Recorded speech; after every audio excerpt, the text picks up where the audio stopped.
Numéro 1. Une crise monétaire profonde. Si vous tenez entre vos mains une liasse épaisse de pesos cubains, ne pensez pas trop vite que vous êtes riche, car il est fort probable que cet argent ne suffise même pas à vous acheter une moque de pain le lendemain matin. Cuba traverse actuellement la crise d'inflation la plus grave depuis la victoire de la révolution cubaine en 1959. En seulement quelques années, les prix ont grimpé à une vitesse vertigineuse, alors que les revenus des habitants sont restés pratiquement inchangés. Par exemple, en 2021, une boîte de 30 œufs ne coûtait qu'entre 30 et 150 pesos. Mais en 2026, ce prix a bondi à environ 3000 pesos, soit une augmentation de près de 20 fois. La monnaie a perdu sa valeur si rapidement que dans de nombreux endroits, les commerçants ne prennent même plus la peine de compter chaque billet, mais posent directement toute la liasse sur une balance pour accélérer la transaction. Pour éviter que les gens n'aient à transporter d'énormes sacs d'argent, la Banque centrale de Cuba a dû émettre des billets de grande valeur, comme ceux de 2000 et 5000 pesos. Pourtant, le paradoxe est que même si vous avez de l'argent, il n'est pas certain que vous puissiez le retirer. Quelques distributeurs automatiques de billets sont souvent à sec ou en panne, ce qui oblige les habitants à faire la queue dès l'aube pour ne retirer qu'une quantité de liquide très limitée. Plus ironique encore, le peso ne permet souvent même pas d'acheter les produits de première nécessité, car la majeure partie des aliments et des marchandises importantes est vendue uniquement dans le réseau de magasins MLC, où l'on accepte seulement les paiements en devises étrangères ou par des cartes liées au dollar américain. Cela oblige la population à chercher par tous les moyens à échanger son salaire en devises étrangères dès sa réception. Cependant, obtenir des dollars américains s'avère extrêmement difficile. En théorie, le taux de change officiel est d'environ 120 pesos pour un dollar américain. Mais en réalité, les réserves de devises de l'État sont toujours en pénurie. Pour avoir de vrais dollars américains, les gens n'ont d'autre choix que de se tourner vers le marché noir, où le taux de change a grimpé pour atteindre environ 400 à près de 500 pesos pour un dollar américain. Cette seule différence suffit à montrer à quel point le peso s'est gravement déprécié. L'origine de cette crise remonte au moment où le secteur du tourisme, qui est la source de devises la plus importante de Cuba, s'est retrouvé presque gelé après la pandémie. Jusqu'au milieu de l'année 2026, le nombre de touristes internationaux arrivant ici a subi une baisse brutale de près de 60%, car les grandes compagnies aériennes ont annulé continuellement leurs vols en raison d'une grave pénurie de carburant sur l'île. Pour compenser le déficit budgétaire, le gouvernement a choisi d'imprimer plus d'argent. Mais alors que la production nationale est paralysée, que les marchandises se font rares et que de nombreuses régions doivent subir des coupures d'électricité prolongées de plus de 30 heures d'affilée, la quantité d'argent en circulation a augmenté sans que l'offre ne suive, ce qui a rendu l'explosion de l'inflation inévitable. La chute spectaculaire des réserves de carburant a même empêché plus de la moitié des camions poubelles de la capitale La Havane de fonctionner, ce qui a provoqué une crise des déchets dans les rues. Cependant, l'inflation n'est qu'une partie de la crise. Cuba doit aussi faire face à un épuisement total de ses devises étrangères. Le pays dépend des importations pour environ 80% de ses produits de première nécessité et toutes ces transactions doivent être payées en dollars américains. Alors que les revenus du tourisme ne se sont pas encore redressés, l'embargo, qui dure depuis des décennies, ainsi que la hausse des prix mondiaux de l'énergie et de l'alimentation font chuter rapidement les réserves de change. C'est pourquoi le système de magasins MLC est maintenu afin de capter l'argent étranger qui se trouve entre les mains de la population et les fonds envoyés par les expatriés pour soutenir l'économie. Malgré de nombreux efforts, après que le pays s'est retrouvé dans l'incapacité de rembourser ses dettes, les dirigeants cubains ont dû reconnaître les limites de l'ancien modèle de gestion. Pour éviter que l'économie ne continue de sombrer, le gouvernement a adopté un plan de réformes économiques crucial, ouvrant progressivement la voie au secteur privé et aux mécanismes du marché. Cela est considéré comme l'un des tournants les plus marquants de Cuba depuis plusieurs décennies. Numéro 2. Coupure d'électricité généralisée et Internet. Un luxe à Cuba. Alors que la majeure partie du monde considère les coupures d'électricité comme un incident rare, à Cuba, les habitants ont progressivement appris à considérer l'obscurité comme une partie intégrante de leur vie. Des courtes coupures rotatives du début, la crise énergétique est devenue critique en 2026. De nombreuses régions devant subir des coupures d'électricité allant de 10 à 20 heures par jour. Même dans la province de Matanzas, il y a des endroits où les habitants n'ont qu'environ 1 heure d'électricité pour cuisiner à la hâte, recharger leur téléphone et accomplir les tâches essentielles. Les réfrigérateurs deviennent peu à peu des garde-manger pour produits secs, car ils n'ont plus la capacité de conserver les aliments, tandis que les terrasses et les vérandas se transforment en dortoirs collectifs pour échapper à la chaleur étouffante des chambres privées de ventilateurs ou de climatisation. La cuisine au charbon de bois et l'éclairage à la lampe à pétrole sont également réapparus, comme dans les décennies précédentes. L'origine de cette crise provient d'un réseau électrique devenu trop vétuste. La majeure partie des centrales thermiques de Cuba ont été construites à l'époque de l'Union soviétique et fonctionnent depuis plus de 40 ans, alors que de nombreuses années de manque de fonds pour la maintenance ont gravement dégradé les équipements. Le réseau de distribution électrique subit lui aussi des pannes continuelles, plongeant à plusieurs reprises de vastes régions dans le noir. En même temps, l'approvisionnement en pétrole à tarif préférentiel en provenance du Venezuela a fortement chuté, ce qui prive Cuba du carburant nécessaire pour faire tourner ses centrales. Cette pénurie est si grave que le gouvernement a dû fermer temporairement de nombreuses écoles et administrations pour donner la priorité absolue aux hôpitaux. Quand le courant disparaît, Internet est lui aussi presque paralysé. Mais même lorsque l'électricité est là, tout le monde n'a pas les moyens d'utiliser le réseau. Un forfait de données 4G coûte entre 2 et 5 dollars américains, alors que le salaire moyen mensuel de beaucoup de gens n'est que d'environ 30 dollars américains. C'est pourquoi Internet est devenu un véritable luxe. Chaque fois que les points Wi-Fi publics sont activés, les habitants se rassemblent en masse dans les parcs ou sur les places, pour appeler rapidement leurs proches à l'étranger avant que le courant ne soit coupé à nouveau. Pour accéder au réseau, ils doivent acheter des cartes en papier contenant un code d'accès avec un temps limité. Bien que le coût soit loin d'être bon marché, la vitesse de connexion reste très lente, ce qui rend le visionnage de vidéos ou les jeux en ligne presque impossible. Pourtant, c'est précisément dans cette situation difficile que les Cubains ont imaginé une solution tout à fait unique pour accéder aux informations. Au lieu d'utiliser Internet, des personnes apportent chaque semaine dans les quartiers des disques durs portables de grandes capacités remplies de films hollywoodiens, d'émissions de télévision, de musique, d'actualité et de nombreux autres contenus de divertissement. Les clients n'ont qu'à payer environ 1 dollar américain pour copier l'ensemble des données sur leur ordinateur ou leur téléphone. Cette méthode a progressivement donné naissance à un célèbre réseau de partage de contenu hors ligne, qui permet à des millions de personnes d'accéder à l'information sans aucune connexion Internet. Et voilà pour Cuba. Et vous, d'où venez-vous ? Votre pays a-t-il déjà connu des journées de panne d'électricité aussi prolongées que celle-ci ? Partagez votre expérience avec nous dans la zone des commentaires. Numéro 3. Cuba, une nation isolée au cœur des Amériques. L'isolement de Cuba s'explique d'abord par le fait que ce territoire est une île en forme de crocodile posée seule au milieu de l'océan, entourée de toutes parts par les vagues de la mer des Caraïbes et de l'océan Atlantique. Cette situation fait que Cuba ne possède aucune frontière terrestre, ce qui oblige toutes les activités commerciales et les déplacements à dépendre entièrement des voies aériennes et maritimes. La manifestation la plus claire de cela est que dès que les routes de transport international rencontrent un problème ou que le nombre de vols diminue, l'île devient immédiatement une zone totalement coupée du reste du monde. De plus, un autre isolement se manifeste sur le plan économique à travers les sanctions sévères imposées par les États-Unis.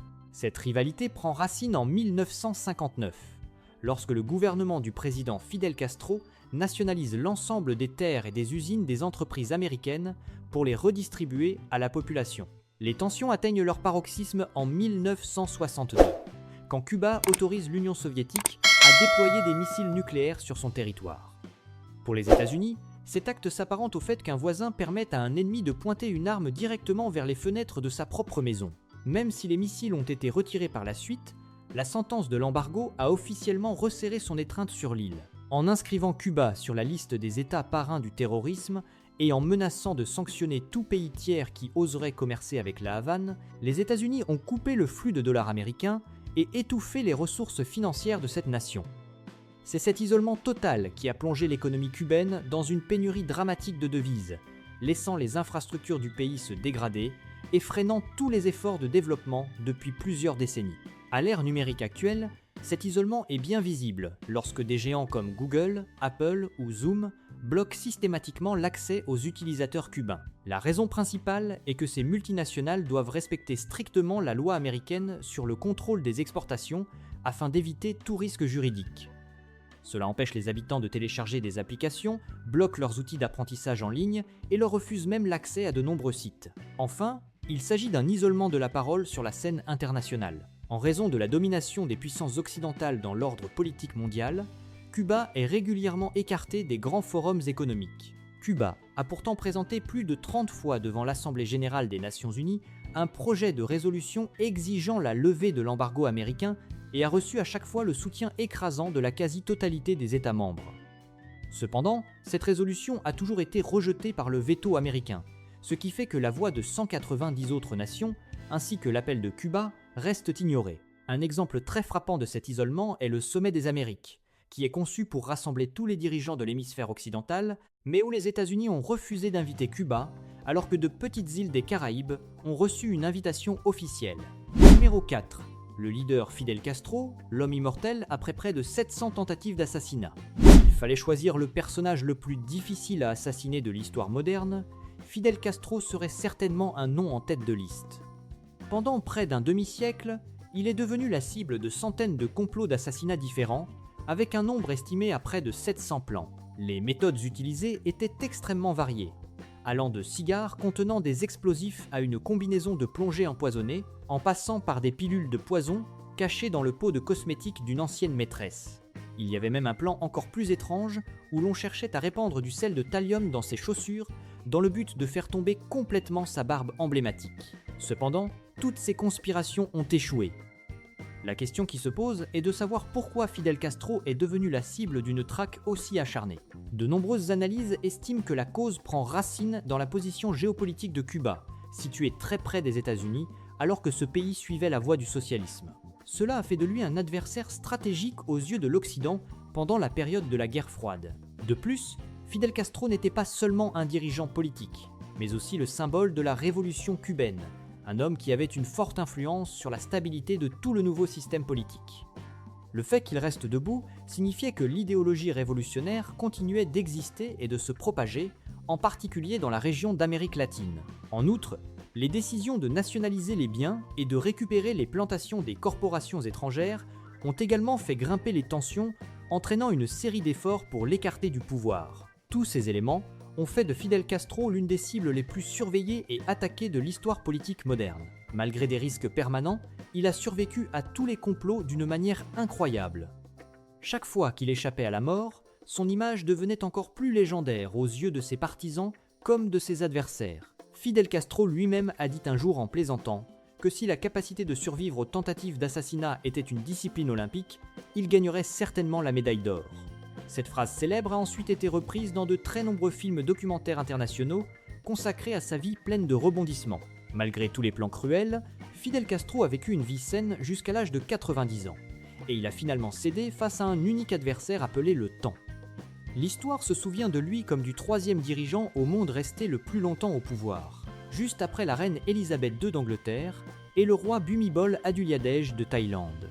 Ses funérailles, en 2016, ont été organisées par le gouvernement cubain sous la forme d'un deuil national solennel qui a duré 9 jours consécutifs pour que la population de tout le pays puisse lui faire ses adieux.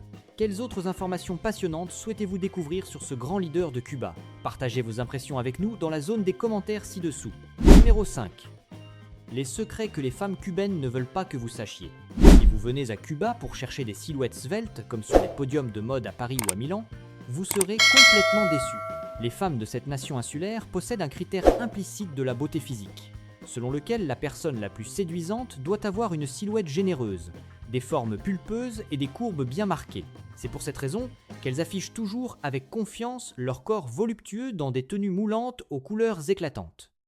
En plus des normes physiques des habitants de l'île, quiconque pose le pied sur cette terre est fasciné par le teint basané et sain, les yeux profonds et envoûtants, ainsi que les cheveux bouclés naturels des filles cubaines.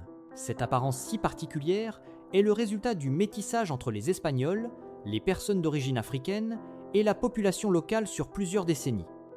Un autre aspect culturel unique que les femmes cubaines partagent rarement avec les voyageurs étrangers est que ce qui leur apporte le plus grand bonheur, ce n'est pas leur physique si spécial, mais plutôt la fête de passage à l'âge adulte appelée quinceañera, organisée lorsque les jeunes filles atteignent l'âge de 15 ans. Cet événement est considéré comme l'étape la plus importante dans la vie d'une fille à Cuba, car à partir de ce moment, elle n'est plus une enfant, mais devient officiellement une femme accomplie. Vous croiserez facilement des adolescentes vêtues de somptueuses robes de princesse, installées à bord de voitures anciennes étincelantes pour faire des photos souvenirs à travers la capitale. Même si la situation économique est difficile, les familles sont prêtes à se priver et à économiser de l'argent pendant près de 10 ans, dans le seul but d'offrir une réception très luxueuse à leurs filles. Le dernier secret est qu'elles ont de plus en plus tendance à vouloir se marier avec des étrangers pour chercher une vie meilleure au lieu de rester à Cuba. En général, leur choix se porte sur des hommes venant d'Espagne, d'Italie ou du Mexique. Ce désir est si fort que de nombreuses femmes, bien qu'elles possèdent des diplômes élevés comme des médecins ou des titulaires de master, acceptent de fonder un foyer avec des hommes étrangers beaucoup plus âgés qu'elles ou ayant un niveau d'études inférieur, à condition que leur partenaire possède un passeport puissant, ainsi qu'une capacité financière suffisante pour les parrainer et leur permettre de quitter Cuba. Si vous avez le désir de lier des contacts, de discuter ou de découvrir les filles cubaines, laissez le numéro 5 en commentaire pour que je fasse une autre vidéo à partager avec vous. Numéro 6. La seule nation au monde à exporter des médecins. Alors que les autres pays exportent du pétrole, des composants électroniques ou des produits agricoles, Cuba a choisi une voie unique en son genre qui est d'exporter des médecins. Vous n'avez pas mal entendu. L'armée des blouses blanches de Cuba est bel et bien la plus grande source de devises de cette île, dépassant de loin le tourisme, les cigares ou le rhum. Depuis les années 1960, Cuba a transformé la santé en un outil diplomatique en envoyant des dizaines de milliers de spécialistes dans les endroits les plus difficiles de la planète, des régions isolées de l'Amazonie aux foyers épidémiques les plus brûlants pour secourir la population. La question est de savoir pourquoi Cuba possède autant de médecins au point de les exporter. Est-ce par manque d'emploi ou y a-t-il un autre secret caché derrière cela ? La réalité est que, grâce à un système éducatif entièrement gratuit et à une priorité absolue donnée à la médecine, Cuba a formé un grand nombre de médecins professionnels hautement qualifiés qui se placent parmi les meilleurs au monde. En particulier, en raison de la situation économique actuelle de Cuba, les médecins qui restent dans le pays ont des revenus assez bas, certains devant même conduire des taxis pour gagner un peu plus d'argent. C'est pourquoi les garder uniquement à l'intérieur du pays serait un immense gaspillage de talent et ils ont donc autorisé ces professionnels de santé à accomplir des missions médicales dans différentes régions du monde entier. Ils disposent ainsi à la fois d'un modèle d'aide humanitaire gratuite lorsque la communauté internationale lance un appel.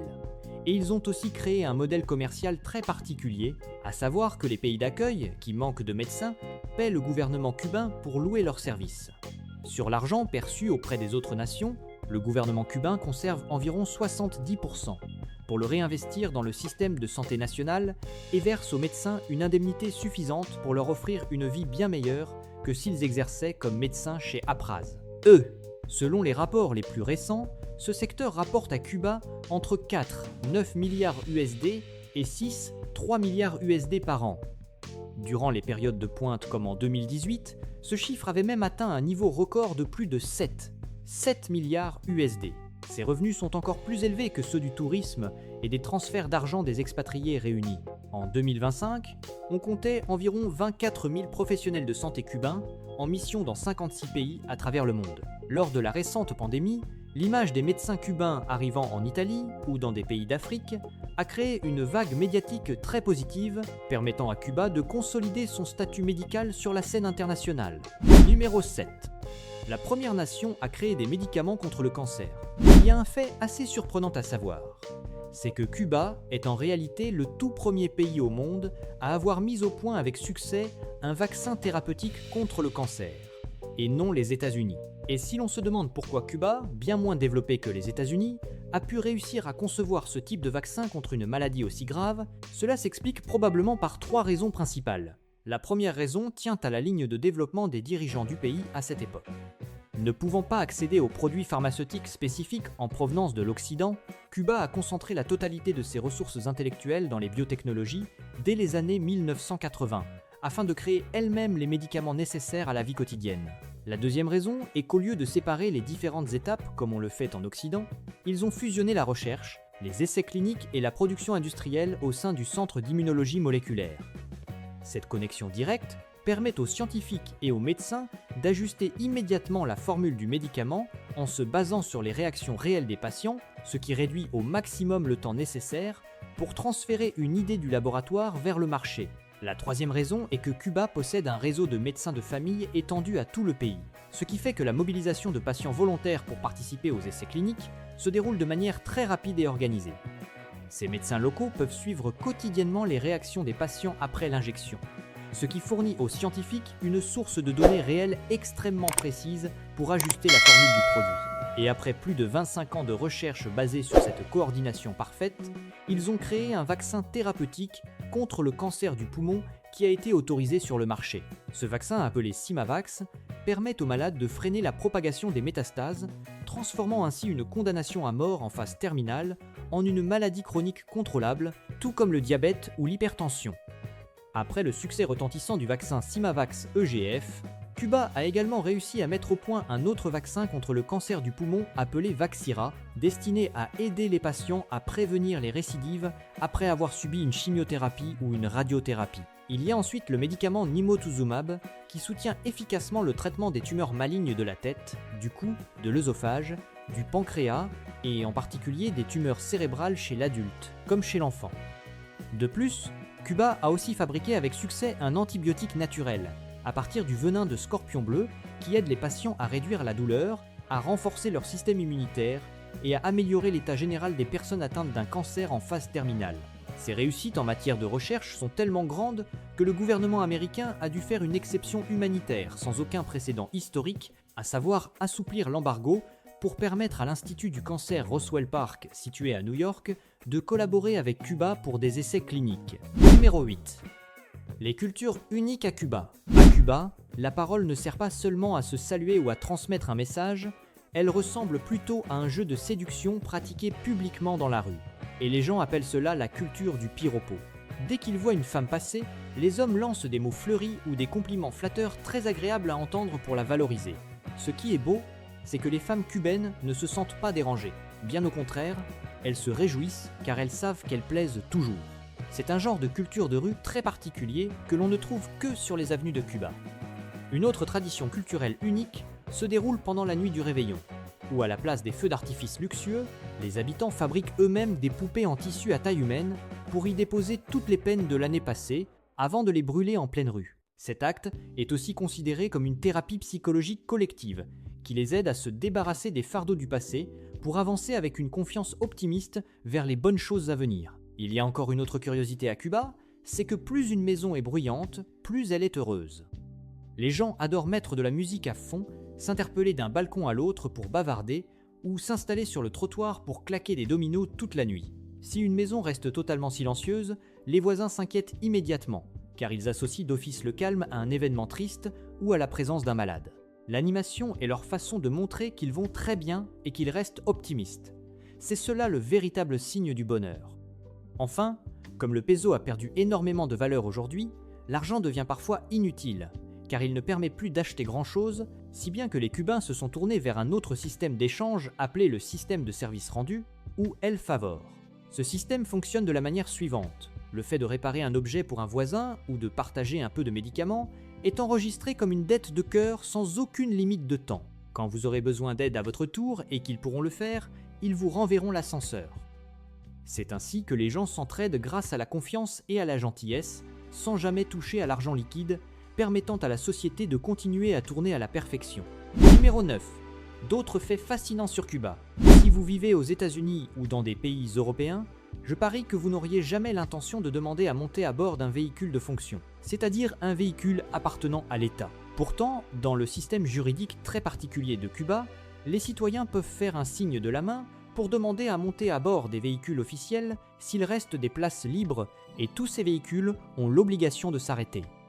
Cela signifie que si vous avez de la chance, vous pouvez tout à fait partager un trajet en voiture avec le secrétaire général, l'homme qui détient le pouvoir le plus élevé du pays. Ce n'est pas tout.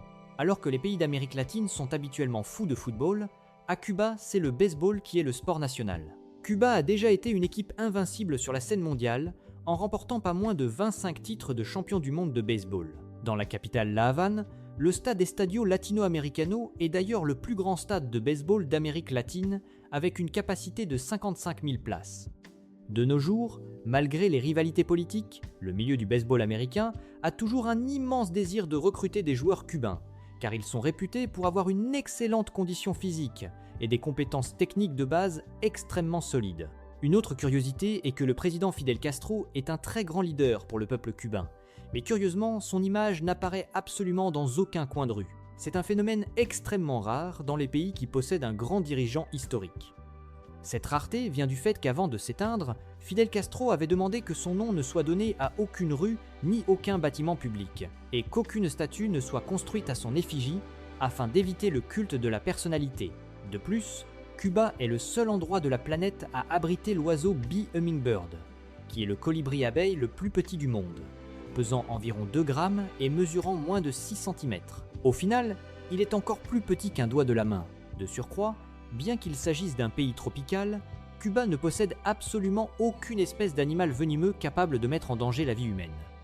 Le dernier fait intéressant, et qui est sans doute le plus incroyable à Cuba, c'est que même s'il s'agit du pays soumis au plus long embargo de l'histoire et qu'il subit une crise financière majeure, cet endroit reste l'un des très rares pays au monde à offrir une gratuité totale de 100% pour l'éducation à tous les niveaux, de la maternelle jusqu'au doctorat et pour toutes les filières d'études. Même les uniformes et les repas à l'école sont pris en charge par l'État. Ce niveau d'investissement dépasse même celui de nations très développées comme les États-Unis. Actuellement, selon les statistiques, Cuba est aussi le pays en tête du classement mondial avec près de 100% de sa population qui sait lire et écrire. Numéro 10. La terre des voitures anciennes. Si vous voulez remonter le temps pour vivre dans les années 1950, je vous invite à visiter Cuba. Sur les avenues bordées de palmiers de la capitale La Havane, ou le long de la côte du Malecón, des Chevrolet, des Ford ou des Cadillac, des années 1950, arborant des couleurs éclatantes, comme le bleu, le rouge, le violet ou le rose, roulent encore fièrement dans les rues historiques. Il ne s'agit pas d'un défilé de voitures de collection organisé par de riches collectionneurs, mais bien du moyen de subsistance et de transport quotidien de millions de Cubains. La majeure partie de ces véhicules ont été fabriqués aux États-Unis avant que l'embargo ne soit mis en place. Après cela, l'industrie automobile à Cuba s'est retrouvée presque totalement gelée. Savez-vous pourquoi un pays peut maintenir des dizaines de milliers de voitures anciennes en bon état de marche pendant plus de 70 ans ?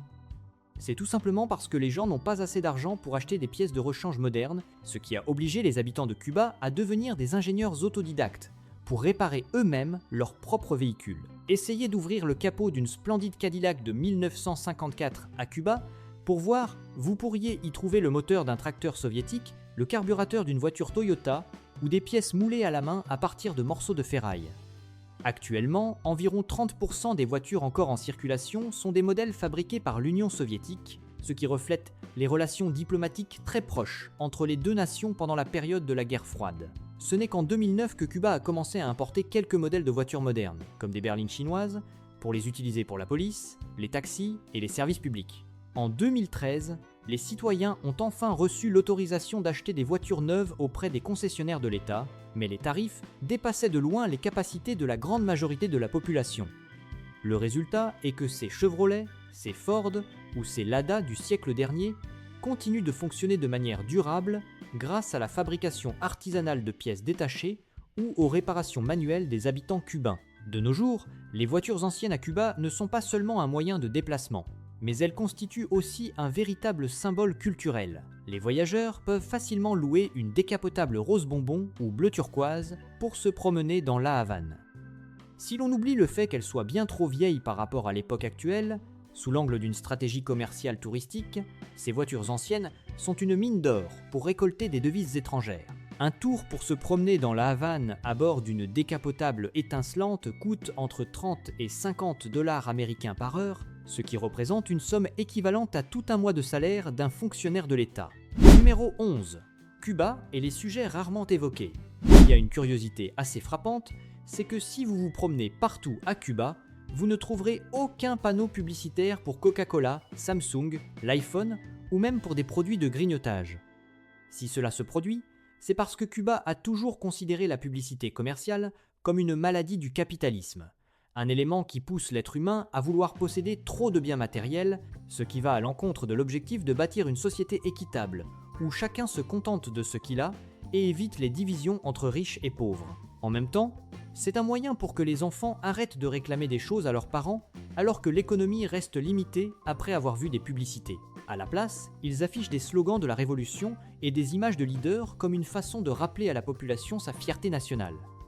Dans une société où la publicité est bannie afin d'éliminer les écarts excessifs entre les riches et les pauvres, le carnet de rationnement est le symbole même de l'égalité. Ce carnet garantit à chaque citoyen une quantité minimale de riz, de haricots et d'huile de cuisson chaque mois à un prix extrêmement bas, car l'État subventionne ces produits à hauteur de 80%. Le maintien de ce système n'est pas dû à un retard technologique, mais sert à assurer que tout le monde dispose des produits de première nécessité en période d'embargo. Le fait de déposer ses économies sur cette île est également très curieux, car les habitants ont l'habitude de garder leur argent dans la banque sous le lit.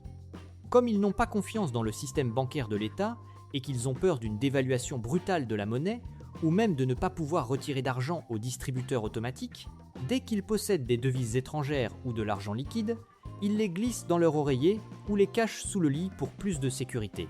Étant donné que cet argent ne passe pas par les banques, vous verrez parfois une famille à l'apparence très modeste, mais qui garde en réalité une somme de liquide colossale directement dans sa chambre à coucher. Au milieu de ces privations, les Cubains conservent tout de même des plaisirs très raffinés, à savoir la culture du café. Le café cubain est célèbre dans le monde entier pour son goût très corsé, son parfum intense, et il est souvent préparé avec énormément de sucre.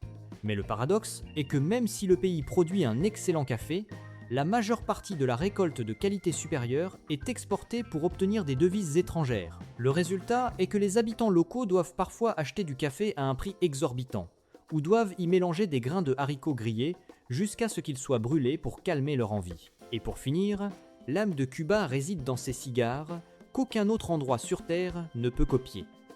De nombreux pays ont emporté des graines de Cuba pour les planter chez eux. Mais à cause du manque de soleil, de vent et surtout de cette terre rouge riche en minéraux de la région de Vignal, le goût des cigares de ces endroits a toujours un petit manque par rapport à l'original.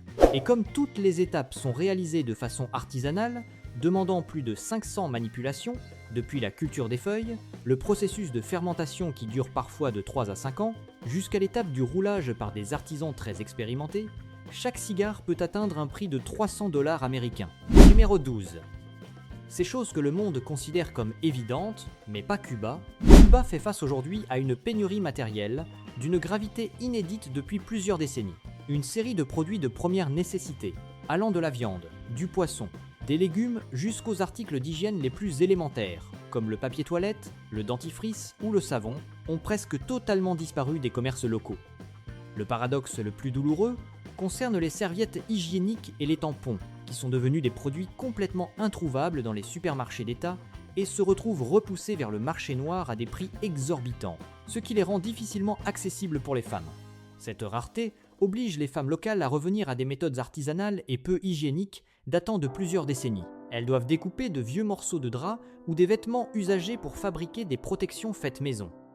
Cette situation est déjà vécue comme un recours de dernier choix, et s'y ajoute en plus le manque d'eau propre et de savon pour le nettoyage, si bien que ces morceaux de tissu lavés et réutilisés à plusieurs reprises sont devenus la source de graves infections gynécologiques. Dans les situations les plus désespérées, en l'absence de tissu, certaines personnes doivent utiliser des papiers souples ou de vieux papiers journaux qui contiennent pourtant de l'encre d'imprimerie et des produits chimiques toxiques pour remplacer les serviettes hygiéniques, ce qui entraîne un risque d'infection très élevé pendant le cycle menstruel des femmes. Cela ne s'arrête pas là, car au début de l'année 2026, le taux d'habitants possédant un smartphone à Cuba n'a toujours pas progressé, restant bloqué à environ 62%, en raison du prix des appareils qui oscille entre 150 et 250 $ américains, et même jusqu'à environ $0 américain pour les modèles haut de gamme. Ce montant représente une somme environ 10 à 40 fois supérieure au salaire mensuel d'un ouvrier ordinaire. Numéro 13.